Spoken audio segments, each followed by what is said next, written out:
பொது தேர்தல் நடைபெறுகிற இந்த கால சூழ்நிலையில் தமிழ்நாடு முதலமைச்சர் கட்டுப்பாட்டுக்குள் அமைச்சர்கள் இல்லை என்பது தெரிகிறது. வாய்க்கு வந்தெல்லாம் ஒரு மந்திரியும் ஒன்று பேசுறான். இப்போ மந்திரி சபையில் ஒரு சரியான கொள்கை பிடிப்பு இல்லை. குறிப்பாக வெங்கடேஷ் பண்ணையார், மூலக்கர வெங்கடேச பண்ணையார் அன்னைக்கு கொலை செஞ்சு என்கவுண்டர்ல போட்டு 20 வருஷம் ஆச்சு.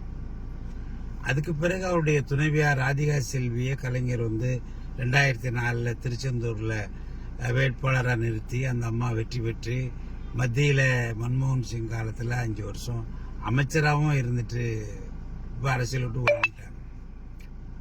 அதே போல் ஆலடி அருணா சில பிரச்சனைகளை தலையிட்டதை வச்சு அவரை கொலை பண்ணிட்டாங்க. அது 20 வருஷம் ஆகிப்போச்சு. இப்போ அதை பற்றி அனிதா ராதாகிருஷ்ணன் பரப்பாடியில் பேசியிருக்காரு.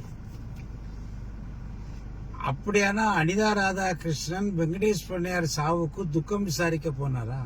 சாவுக்கு போனாரா? இல்ல. ஆலடி அருணா படுகொலை செய்தப்போ அனிதா ராதாகிருஷ்ணன் போய் மாலை வச்சு அஞ்சலி செலுத்தினாரா? இல்ல. அப்பெல்லாம் ஜெயலலிதாவை எடுத்து வாய் திறக்க முடியாத ஒரு ஊமையா இருந்தாரு. இப்ப 20 வருஷம் கழிச்சு அதை குப்பையை கிண்டி சாம்பல்ல கங்கொடுத்து கூரைய குளத்தலாம்னு பேசினது ரொம்ப வருத்தத்துக்குரியது. குறிப்பா தாழ்த்தப்பட்ட சமுதாயத்தில் பிறந்த பசுபதி பாண்டியனை யார் கொலை செய்தா, அவரை எப்படி கொலை செய்தாங்க, இதுவரைக்கும் அந்த மக்கள் அதை பத்தி பேசுறாங்களா? கிடையாது. அதனால பழைய சம்பவங்களெல்லாம் விட்டுட்டு அடுத்த கட்ட பயணத்துக்கு மேற்கொள்ளணும். நாளைக்கு என்ன செய்யலாம், நாளை கழிச்சு இந்த மக்களுக்கு என்ன செய்யலாங்கிற அந்த சிந்தனை வேணுமே தவிர 20 ஆண்டுகளுக்கு முந்தி நடந்த படுகொலைகளை சுட்டி காட்டி இப்போ ஜனங்க கிட்ட திசை திருப்பலாம் அப்படின்னு நினைக்க கூடாது. அமைச்சர் அனிதா ராதாகிருஷ்ணனுக்கு நான் சொல்றேன், நீங்க வேணா அமைச்சரா இருக்கலாம். எல்லா ஜாதிக்காரங்க கையிலும் ஓட்டு இருக்காத நீங்க மறந்து பேசுறீங்க. இப்போ பசுபதி பாண்டியன் கொலை வழக்க நான் கிண்டி விட்டா என்ன ஆகும்? நான் கிண்டனம்னா என்ன ஆகும்? நீங்க பொறுப்பேற்க தயாரா? அதனால தேவேந்திர குல மக்கள் மட்டும் 1.5 லட்சம் பேர் தாமரைப்பூ சின்னத்துக்கு நம்ம நயனார் நாகேந்திரனுக்கு வாக்களிக்க போறாங்க. உங்களால தடுக்க முடியுமா? முடியாது. நீங்க போய் அடுத்த ஜாதிக்காரங்கள ஓட்டு கேட்க முடியுமா? முடியாது.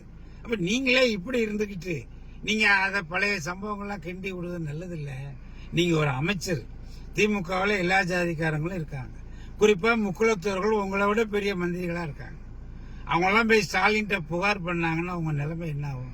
அதனால கொஞ்சம் நாவடக்கமா பேசி குறை காலத்தையும் ஒப்பேத்துங்க. நாங்க யாரும் கனிம உளம் சுரண்டல, நாங்க கலாண்டு கொள்ளையடிச்சு திங்கல. அதனால நாங்க அந்த கட்சியிலையும் மந்திரி இந்த கட்சியிலையும் மந்திரி பதவிக்கு ஓடல. அதனால தயவு செஞ்சு நீங்க குப்பையை கிளற வேண்டாம்.